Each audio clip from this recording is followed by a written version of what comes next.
지난주에 형제 자매를 했습니다.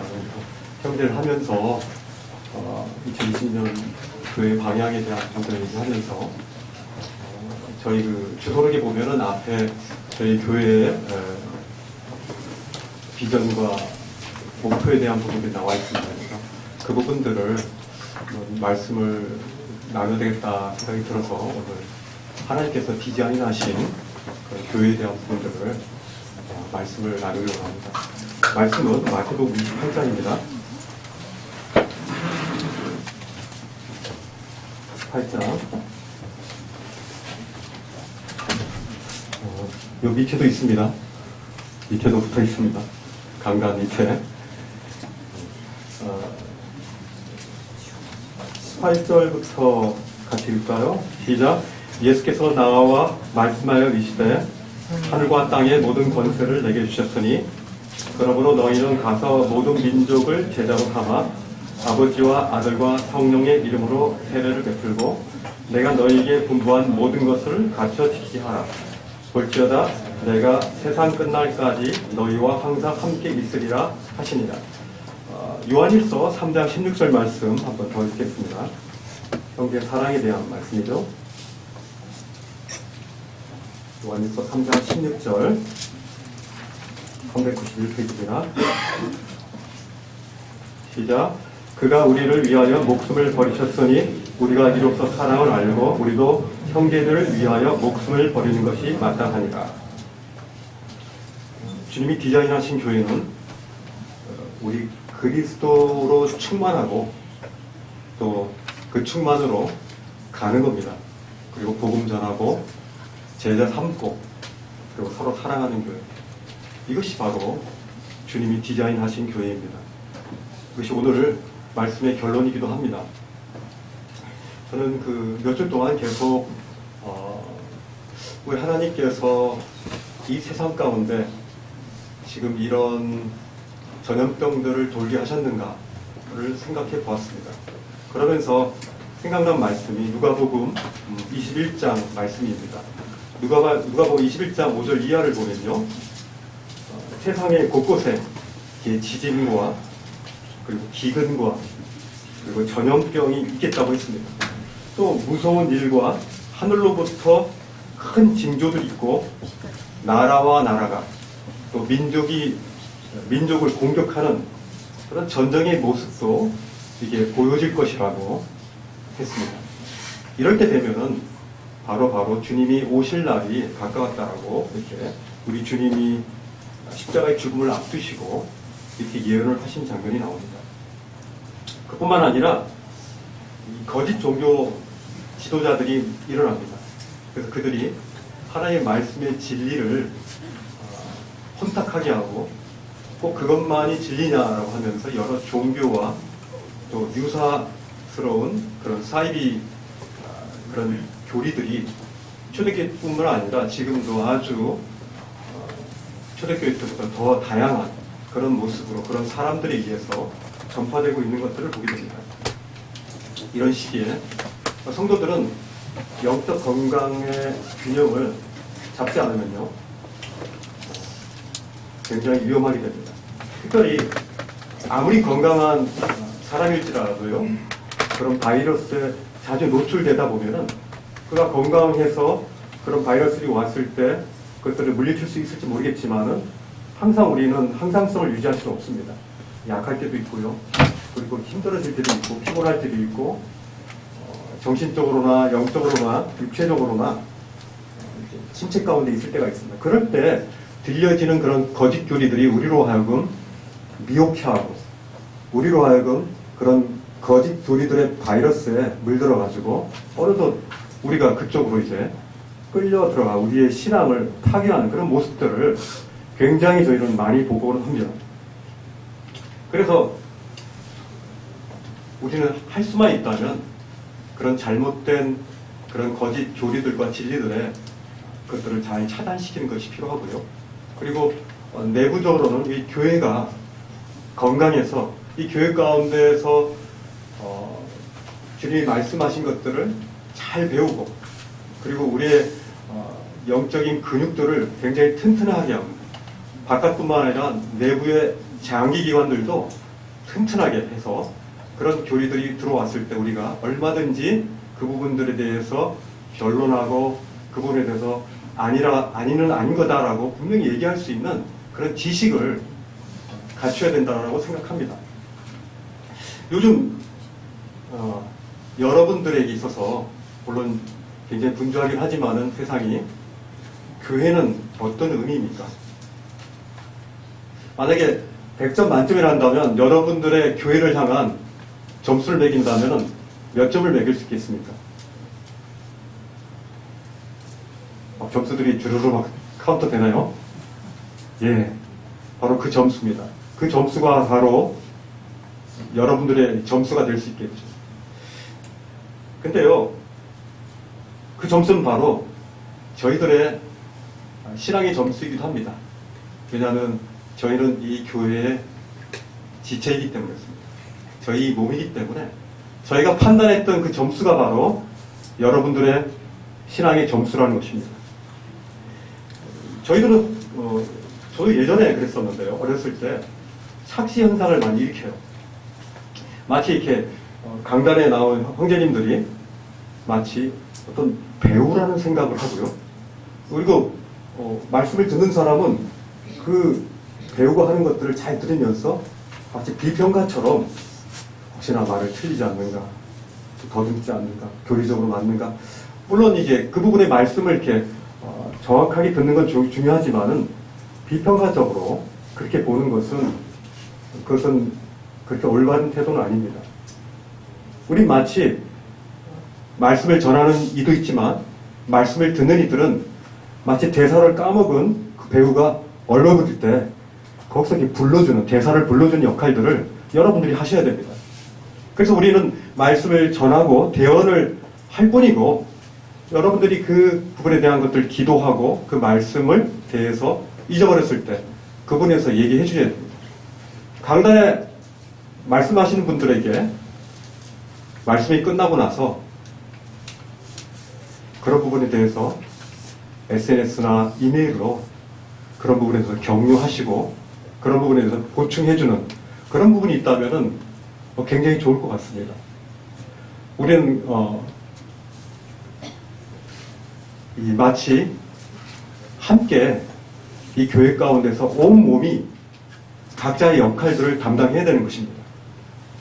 그래서 오늘 말씀을 보면요, 모든 권세를 내게 주셨습니다. 그리고 모든 민족, 모든 것을 가르쳐 지키게 하고 항상 이렇게 하면서 이 모든이란 부분들을 상당히 많이 강조하고 있습니다. 그렇죠? 이 교회 가운데서 교회가 건강하기 위해서는 모두가 다 건강하지 않으면 건강한 몸이 되겠습니까? 전혀 그렇지 않습니다. 심지어 정말 발톱 하나 다치잖아요. 온몸이 힘듭니다. 제대로 움직일 수도 없고요. 걸어 다닐 수도 없고 제대로 뛸 수도 없고요. 그만큼 이 교회는 굉장히 유기체적으로 각 성도님들이 한 지체로서의 파트를 담당하면서 함께 담당하는 겁니다. 그래서 우리 모두가 다 건강해야지 건강한 것이라는 겁니다.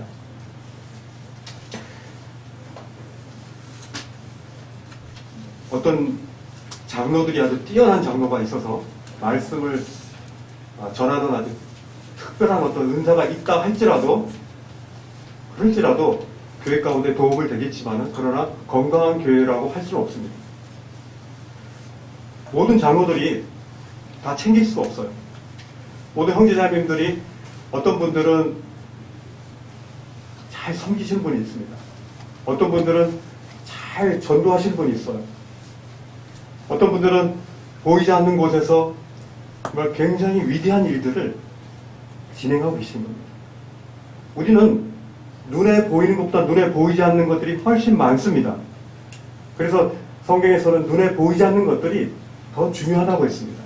실제로 이렇게 강단에서 말씀을 전하고 보이는 그런 역할을 하는 것보다 우리 속에서 장기의 역할을 하시는 그런 형제님들이 그런 역할들을 하기 때문에 자매님들이 그런 역할들을 하기 때문에 이 교회가 이렇게 건강할 수 있다는 겁니다. 우리는 각자의 역할들을 교회 가운데 담당하는 것에 대해서 주님이 그 부분을 아실 겁니다. 때때로 우리는 인간인지라 알아주지 않고 격려를 받지 못하고 어떤 무관심을 보인다면 굉장히 낙담할 때가 있습니다. 그럴 때일지라도 주님이 있지 않습니까? 주님이 저희 마음을 아시고 우리가 표현되어지지 않고 자랑되어지지 않은 것들은 하나님 나라의 그 책들에 우리의 행위들이 기록된다는 사실들을 우리가 아시기 바랍니다. 주님이 그 부분에 대해서 리워드, 보상하실 것입니다. 우리가 모두가 움직여야 교회가 건강하다는 사실들을 제가 재차 반복하고 있는 것입니다. 근데요, 교회에서 가장 힘든 것이 뭡니까?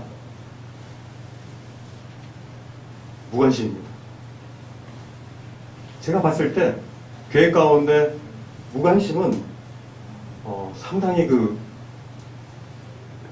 가장 어려운 것입니다.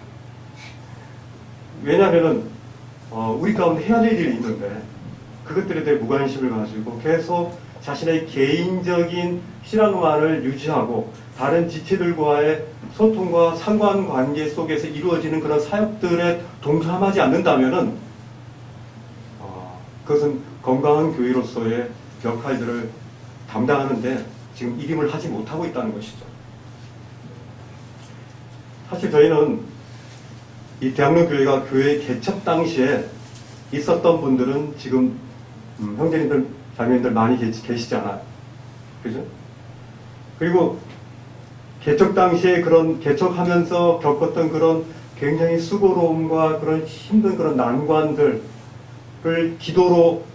기도하면서 같이 더불어 가면서 막 그런 것 난관들을 겪어보는 그런 승리의 기쁨들을 사실 그 이후에 오신 분들은 덜 경험했습니다. 그건 사실입니다. 근데요, 그래서 처음 오신 분들은 온갖 구하는 것이나 또 생각하는 것에 넘치도록 주시는 그 하나님을 경험했을 것입니다. 그런데 그 이후의 세대들은 다 된 밥을 그냥 먹는 식입니다. 그렇게 부르짖고 그렇게 애통이 하면서 하나님께 간구하던 그런 간구의 그런 세대가 아닌 거죠.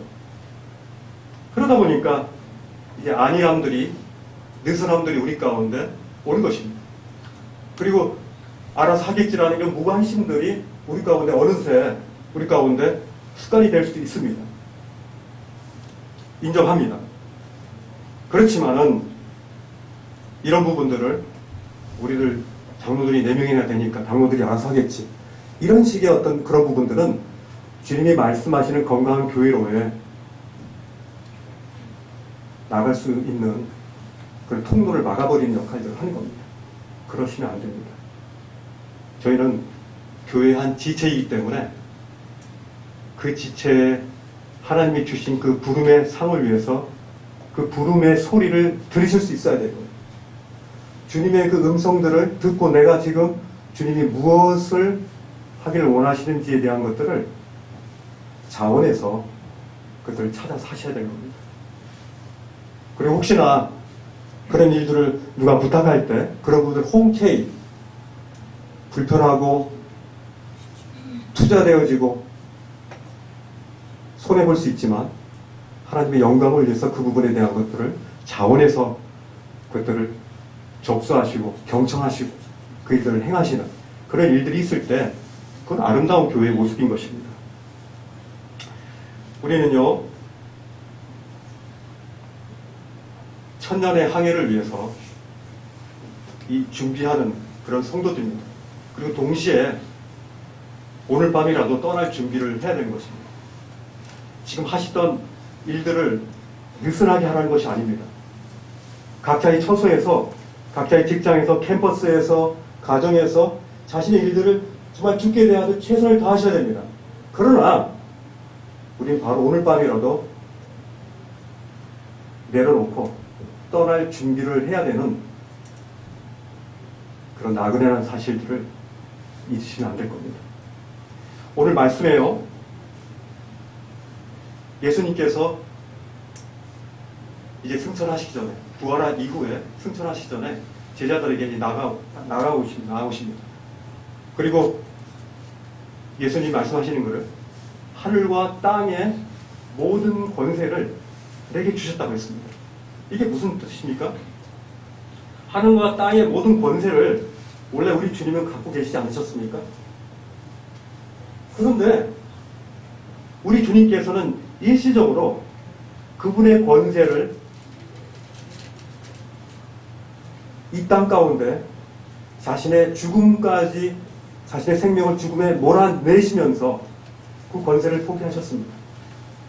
그리고 자신의 생명을 우리를 위해서 내어주셨습니다. 그러나 이제 이때까지죠. 이제 예수 그리스도의 낮아지심은 이제 이때까지입니다. 그리고 이제 예수 그리스도의 낮아지심을 이제 마무리하는 단계입니다. 이제 하나님께서 원래의 자리로 가시는 겁니다. 그것을 겸손하게 이제 하나님께서, 이제 아버지께서 내게 하늘과 땅의 모든 권세, 정사, 모든 권한을 내게 주셨다고 했습니다.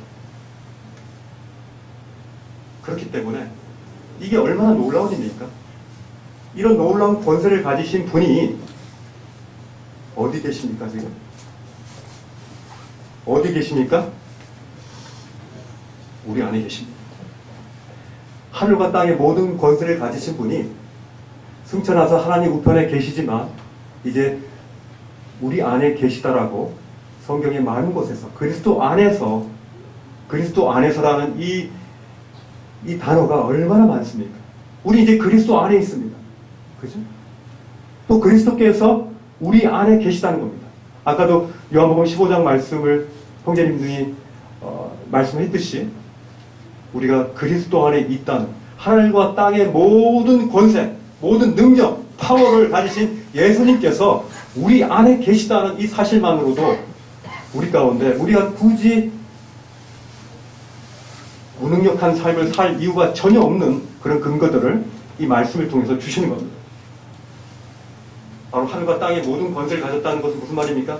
바로 주인이라는 뜻입니다. 바로 주권을 가지셨다는 겁니다. 하늘과 땅의 모든 권세를 가지신 왕이시라는 겁니다. 그런 권세를 가지신 분이 우리 안에 계시고 우리가 그분의 통치를 받고 있다는 사실입니다. 절대적 주권의 권세가 바로 예수 그리스도의 손 안에 있다는 것입니다. 이 아버지와 아들과 성령의 이름으로 침례를 준다고 했었습니까? 이것은 굉장히 놀라운 진리입니다. 이 삼위일체 하나님이 우리에게 동일시대에 되어지는 겁니다. 하나님이 아버지가 우리의 아버지가 되신다는 걸 뜻하는 거고요.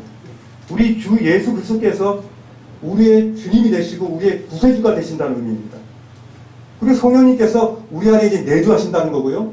내주하시는 그 성령님 우리로 하여금 예수님이 말씀하신 것들을 다 기억하게 하시고 그분이 우리 가운데 능력으로 역사하시는 하나님이라는 것들을 우리 삶 속에서 증명하면서 산다는 걸 의미합니다. 이런 삼위일체 하나님께서 우리와 동일시되어지는 이런 놀라운 역사들이 우리가 침례를 받을 때 일어나는 것이죠. 그분과 함께 죽고요. 우리가 죄에 대해 죽고 예수 그리스도와 함께 연합해서 부활하시고 또 그와 동시에 성령의 침례를 동시에 받는 겁니다. 성령님께서 바로 우리 가운데 오셔서 우리 안에 내재하신다는 겁니다. 이런 놀라운 일들이 침례 가운데 일어나는 것입니다. 아직도 우리 가운데 침례를 받지 않으신 분이 있으십니까? 이런 놀라운 진리를 공적으로 그리고 내적으로 공포하는 그 예식이 얼마나 가치 있는 일입니까? 그렇게 너희는 가서 모든 족속으로, 모든 나라들, 모든 직장들, 모든 캠퍼스, 모든 처소에 가서 바로 이 그리스도의 놀라운 복음을 전파하는 것이죠. 이런 놀라우신 이 삼위일체 하나님의 이 동일시 되어짐이 우리가 사실 언어의 그릇에 담기에는 사실 벅찬 것입니다. 그렇기 때문에 우리는 계속 이 부분에 대한 것들을 묵상하면서 시간이 지나면 지날수록 이 삼위일체 하나님에 대한 이 부분들이 우리 가운데 굉장히 깊어질 수가 있는 겁니다. 우리 인간의 언어로 표현하고 담기에 너무 벅찬 그런 진리입니다. 마치 이 세상의 이 바닷물을 마치 이런 조그만 종이컵에 담는 것 같은 그런 것이죠. 우리는 너무나 작은 그릇입니다. 하나님에 대한 지식을 우리가 안다고 하지만 사실 그것은 굉장히 제한적입니다. 그렇지 않습니까? 그러나 우리가 그리스도에 대한 지식, 하나님 아버지에 대한 지식, 성령님에 대한 이 지식들을 점점점 넓게 깊게 알아감에 따라서 우리의 그릇이 점점 커져가는 것들을 우리는 알게 되는 것이죠. 그럴 때마다 저희는 점점 겸손하게 될 수밖에 없습니다. 우리가 얼마나 아는 것이 정말 조족지혈인가, 얼마나 조그마한 것, 정말 비교할 수, 우리가 얼마나 그때 자랑했던 것이 얼마나 누추한 것인가에 대한 부분들을 그때 가서 계속적으로 알게 되는 것이죠. 교회의 능력은요, 이 머리 대신 그리스도로부터 흘러나옵니다. 우리는요, 머리가 아닙니다. 우리 자신도 그렇고요, 교회 지체들은 머리가 아닙니다. 교회의 머리는 그리스도십니다. 말씀 하나 찾아볼까? 에베소 4장을 찾아보겠습니다. 에베소 4장 15절 16절 말씀을 봅니다.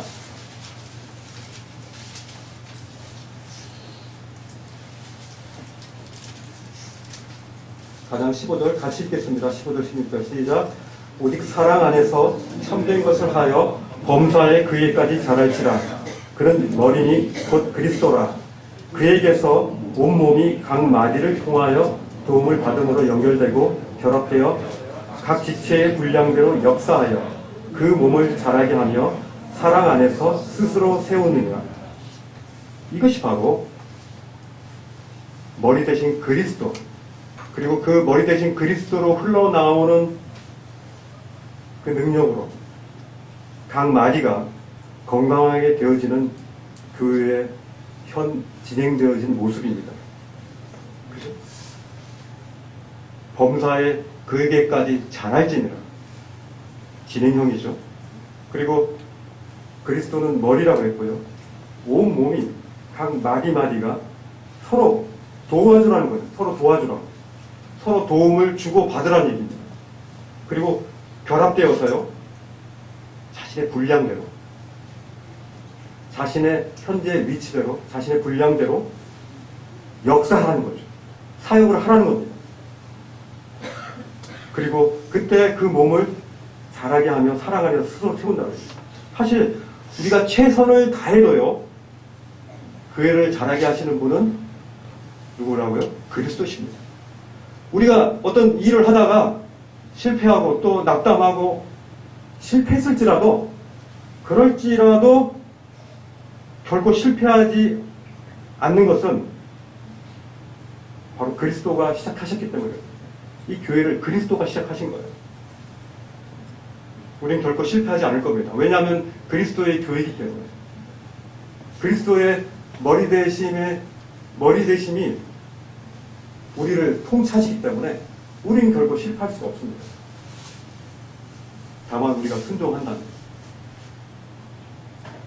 그래서 우리는 주님 없이는 우리 교회가 아무 의미가 없다는 겁니다.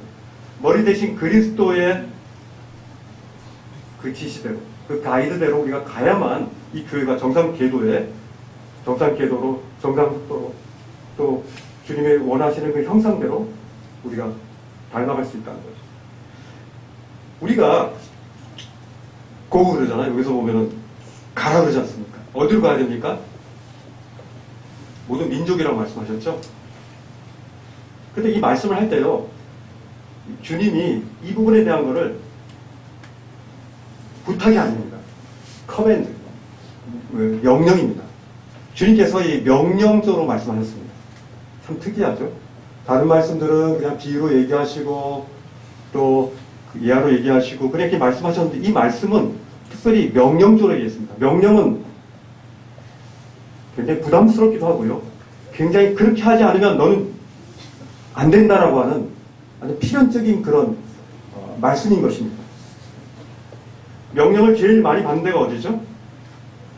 요즘 직장에서 명령을 하면은 어떻습니까? 상사가 명령을 하면 어떻습니까? 안 좋은 일이 생기죠. 저 상사가 막 인권 침해했다 그러고 막 그러면서 신고하잖아요. 인권 그 위원회, 그죠? 근데요, 군대에서 명령을 했는데 우리 소대장이 나한테 막 명령했어. 인권위에 얘기할 수 있습니까? 이상한 군인이죠. 군인이 아닙니다. 근데 주님께서요, 이 명령을 얘기했었습니다. 그래서 우리를 군사로 여기시고 말씀하신 겁니다. 권유가 아니라요, 부탁이 아니라 명령으로 말씀하신 겁니다. 다시 말하면 영적 전쟁을 치를 그런 준비를 하라는 겁니다. 영적 전쟁을 치를 군인이어야 된다는 것입니다.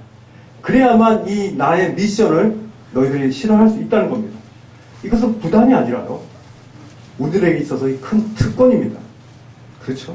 이 특권이 없다면 우리가 여기 살 이유가 뭐가 있겠습니까? 구원받고 바로 주님 나라 가지?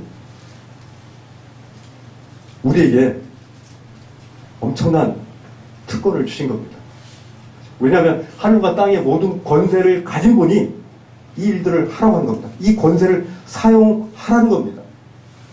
그냥 묻어두지 말고 하늘과 땅의 모든 권세를 가진 그리스도로 인하여 이 권세를 사용하라는 겁니다. 얼마나 놀랐습니까? 사용할 때마다요, 점점 더 그리스도의 권세가 더 많이 우리를 통해서 이 세상을 지배해 나갈 것입니다. 디모데후서 2장 3절 4절을 찾아보실까요? 디모데후서 2장 3절 4절에 보면요, 이런 말씀이 있습니다. 너는 그리스도 예수의 좋은 병사로 나와 함께 고난을 받아라. 무슨 병사요? 좋은 병사. 너는 그리스도 예수의 좋은 병사로 나와 함께 고난을 받아라. 그러면서 써져 있는 말씀이, 병사로 복무하는 자는 자기 생활에 얽매이는 자가 하나도 없다. 이는 병사로 모집한 자를 기쁘게 하려 합니다. 이 좋은 병사는요, 주님과 함께 동고동락합니다. 아주 달짝지근할 때 먹고, 그리고 쓸 때 뱉어버리는 이런 행위를 하지 않습니다. 동고동락합니다. 그리스도를 액세서리로 여기지 않습니다. 자신의 생명을 여깁니다. 자기가 가는 길에 그리스도와 함께 가는 것입니다. 왜냐하면은 그 고난이 기쁨이 되는 것은 바로 그리스도가 그럴 때, 고난 때 그리스도의 능력이 그로부터 나오기 때문입니다. 그의 권세가 나오기 때문에 그렇습니다. 무풍지대에서는요, 오히려 약해집니다. 그러나 바람이 불면요, 그것에 대해서 저항하기 위해서 우리는 근력을 사용합니다. 그리고 필요로 합니다. 기도합니다. 주님의 권세에 우리의 삶을 맡기게 되는 것이죠. 결코 무풍지대가 좋은 것이 아닙니다. 나는 너무 삶이 평안해. 그것은 잘못하면 저주받은 삶일 수 있습니다. 주님이 있으라고 한 그것은 쉽지 않은 삶이 바로 그리스도인의 삶인 것입니다. 왜? 전파할 때, 또 그분의 복음을 전파할 때 우리에게 오는 그런 대가가 있기 때문에 그렇습니다. 몇 달 사이에 저와 2명의 아들이 군대를 갔습니다. 마음이 굉장히 집에 오면 너무 조용하고 그래서 마음이 좀 약간 이상할 때가 있습니다. 그렇게 시끄럽던 이 집안이 막 이렇게 너무 조용합니다. 한 분도 또 어디 또 공부하신다고 또 밖에 나와서 집에 아무도 없는데, 그래서 세 자녀가 지금 다 없어서 조촐하게 2사람만 있는데, 군대 갈 때마다 한 10일 정도 지나면 소포가 옵니다. 소포가 이만하게 큰 게 옵니다. 이제 가장 힘들 때죠. 입었던 그런 옷가지들, 그리고 신발들, 볼 때마다, 이 아들의 향취가 있는 걸 보면서 만지게 됩니다. 만지게 되고, 이제 막, 그러면서 이제 막 마음이 짠해집니다. 힘들 텐데. 저도 군대 간 지 한 일주일 동안에 제가 밥을 제대로 못 먹었거든요. 워낙 좀 이렇게 식사가 까다로워가지고 거의 일주일 동안에 밥을 못 먹었어요. 또 돼지밥 같더라고. 막 도저히 못 먹겠더라고. 밥도 막 그냥 보리밥도 많고 막 그냥 막 이렇게 주는데 막 식기도 엄청 지저분하고 그래가지고 제가 못 먹었어요. 그리고 막 생리적인 그런 것들도 거의 잘 못했습니다. 일주일 동안에 완전히 먹지도 못하고 못하고 막 죽을 노리셨습니다. 근데 한 10일 정도 지났을 때 그때부터 바뀌더라고요. 내 식판에 담겨진 밥이 왜 이리 작아 보이는지 딴 사람에 비해서 굶주려지면서 그때부터 이제 군인이 된 거죠. 일단 군인은 잘 먹고 잘 건강하고 이것이 군인의 가장 기본입니다. 그것이 돼야지 건강할 수 있거든요. 근데 이 편지들이 편지들이 동반되어 오는데 그 편지들의 공통점이 있습니다. 그 편지들의 공통점이 뭐냐면은 그 안에 감사가 묻어납니다. 제가 이렇게 정말 호사스러운 생활을 했다는 것들을 저는 몰랐습니다. 왜? 그가 전쟁터는 아니지만 전쟁을 임하는 군사로서의 그런 환경 가운데 들어가니까 그게 부족한 것이 많죠. 그죠? 그리고 그가 평상시에 누렸던 것들을 못 누리고 하다 보니까 자신의 삶에 감사가 됩니다. 우리는요, 우리 삶에 결핍이 있을 때 감사가 있습니다. 희한한 모순되지 않습니까? 우리의 삶 속에 뭔가가 부족할 때 하나님 앞에 감사가 흘러나오는 것입니다. 왠지 알아요? 그 음영지역, 그 빈 공간에 하나님의 은혜가 그곳에 임하실 수 있기 때문에 그렇습니다. 예전에는 그것이 은혜인지 몰랐는데요. 내가 부족하니까 그것이 하나님의 은혜인 것들을 이제 깨닫는 겁니다. 그래서 보니까 100가지 감사해가지고 내가 아들 많은 집안에 태어난 거 감사합니다. 이런 것까지 써놓고 내가 맛있는 이런 음식을 어머님한테 대접받을 수 있었던 것도 감사합니다. 그런 것들이 감사한 거예요. 그러니까 감사의 제목들을 그냥 잔뜩 써가지고 왔더라고요. 지금 당장 감사의 제목을 제가 3분 드릴 테니까 감사의 제목을 적으세요. 몇 가지 적겠습니까? 감사가 무진장 많은 겁니다. 군사로 다니는 자는 감사가 있습니다. 무풍지대에 있는 사람들은 감사가 없습니다. 왜? 그냥 스스로가 주님으로 자족하는 것이다. 자기 스스로가 주님을 필요로 하지 않기 때문에 이것이 무서운 것입니다. 이것이 교회 가운데 굉장히 무서운 사단 마귀가 사용하는 상당히 무서운 무기입니다. 군인에게는 불편함이 있죠. 그에게는 감사가 있는 것입니다. 우리에게 있어요. 이 미션은요, 주님이 우리에게 주신 이 미션은 파서블입니다. 가능한 것입니다. 우리에게 주신 모두 가라고 하셨고, 모든 민족으로 각 처소로 가라고 한 것은 우리가 충분히 할 수 있는 것입니다. 그렇기 때문에 주님은 하늘과 땅의 모든 권세를 가지신 그분이 이 일들에 함께 할 거니까 걱정하지 말라고 하신 것입니다. 주님이 가서 뭘 하라고 하셨습니까? 제자 삼으라고 했죠. 제자를 삼다는 것은 이 군인하고 동일한 거죠. 마치 좋은 군사, 좋은 병사를 의미합니다. 우린 지금 이제 신兵들 가가지고 이제 한 달 되고 2달 되고 입대한 지 얼마 안 된 이런 군인들은 아니 신兵입니다. 좋은 병사가 아닙니다. 아마 총 한번 쏘면 꽝 소리에 그냥 엄청 무서울걸요? 안 떠는 척하지 부들부들 떨 겁니다. 좋은 군사가 아니에요.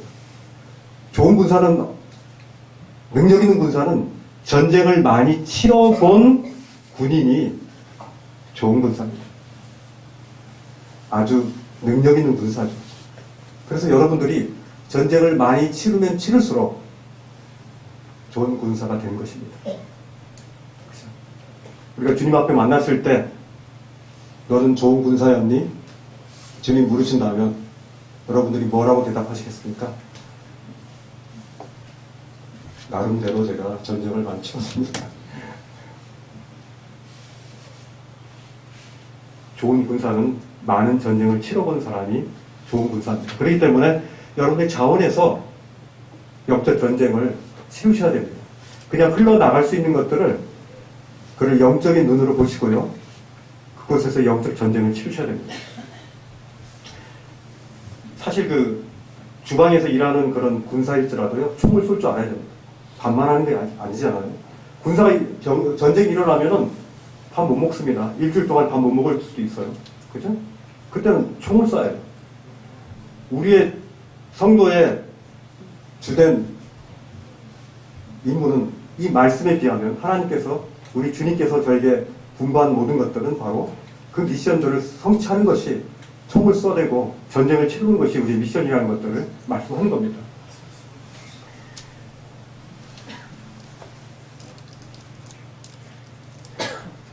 또 그 뒤에 보면요, 가르치고 지키는 이런 부분이 필요합니다.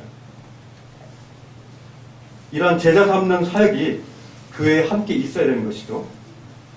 사실 이런 일들은 가르치고 지키고 하는 이런 부분들이, 저희가 1월 아침에 이제 교회 학교를 하지 않습니까? 많은 분들이 이렇게 오십니다. 굳이 이렇게 일찍 오셔가지고 이렇게 배우고 또 가르치시고 또 이렇게 지키는 이런 부분들이 계속적으로 하나님 말씀에 대한 부분들을 하는 이유가 바로 좋은 군사로 우리가 바뀌기 위해서 이런 부분이 필요한 거죠. 혼자 하면 효율적이긴 해요. 혼자 말씀 보시고 또 좋은 서적 보시고, 그죠? 근데요,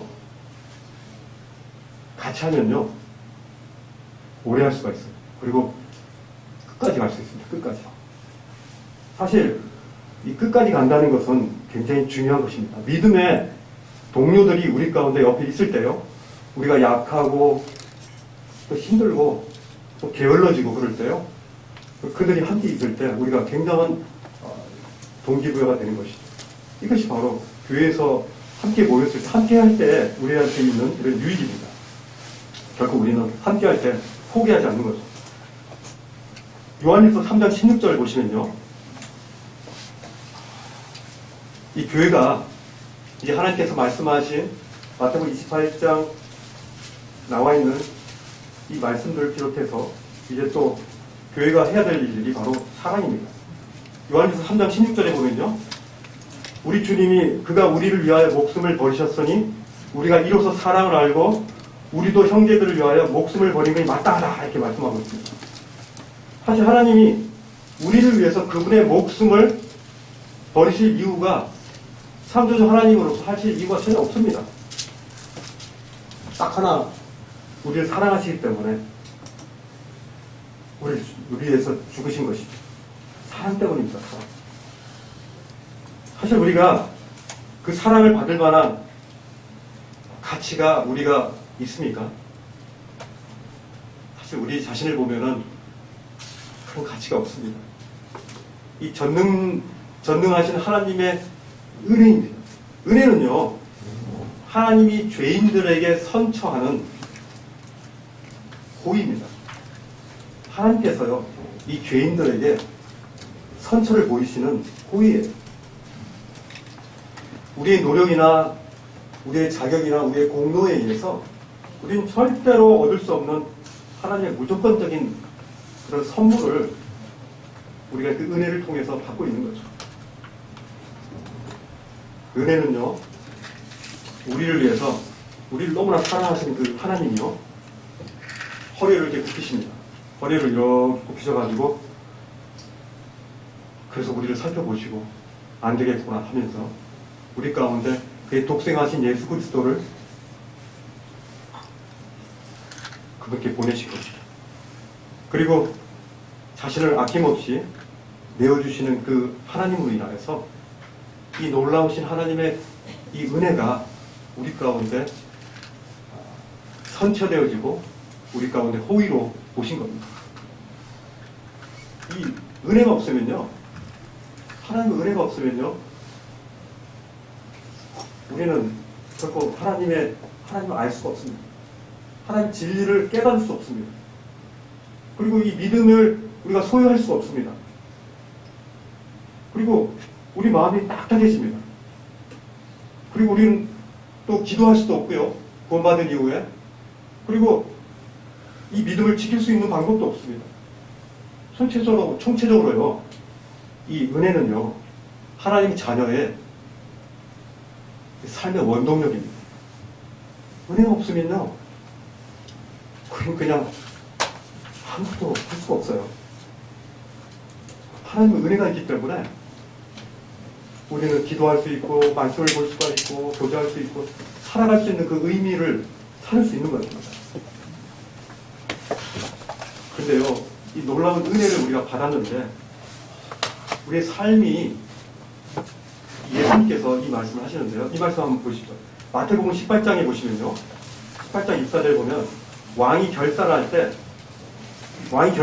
그때 10,000달란트 빚진 종을 결산합니다. 야, 너 10,000달란트 빌렸으니까 10,000달란트 갚어!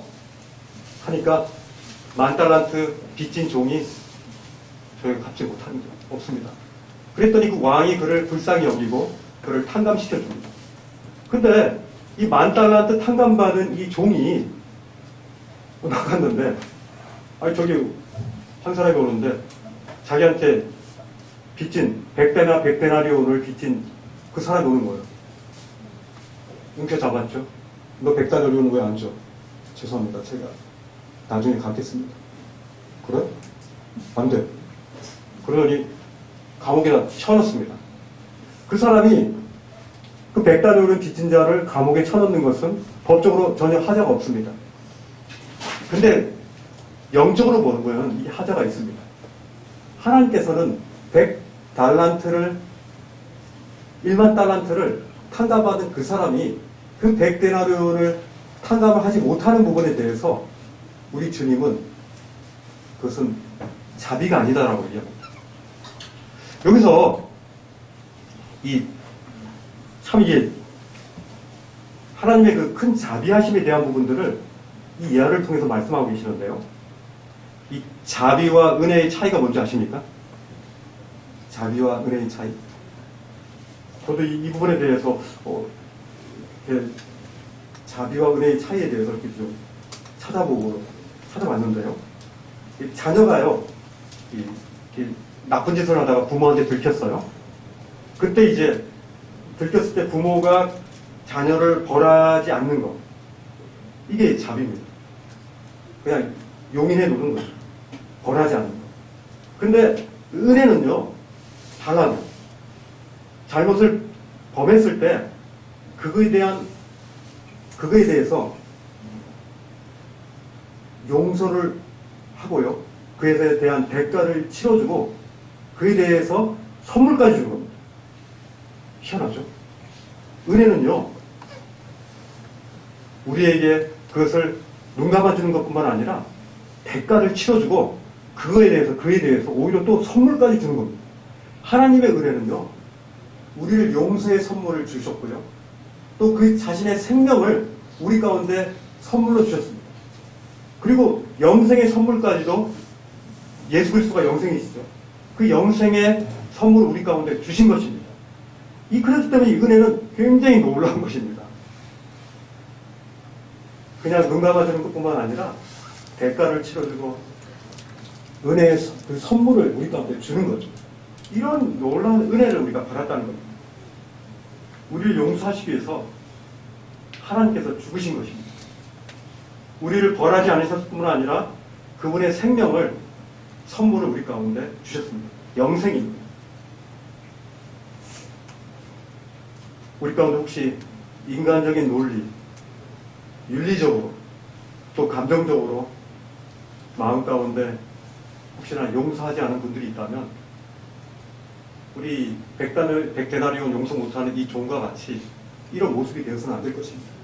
우린 만 달란트 용서받은 자입니다. 한 달란트가 엄청난 양이죠. 만 달란트 받았습니다. 못 갚아요. 평생 아무리 일해도.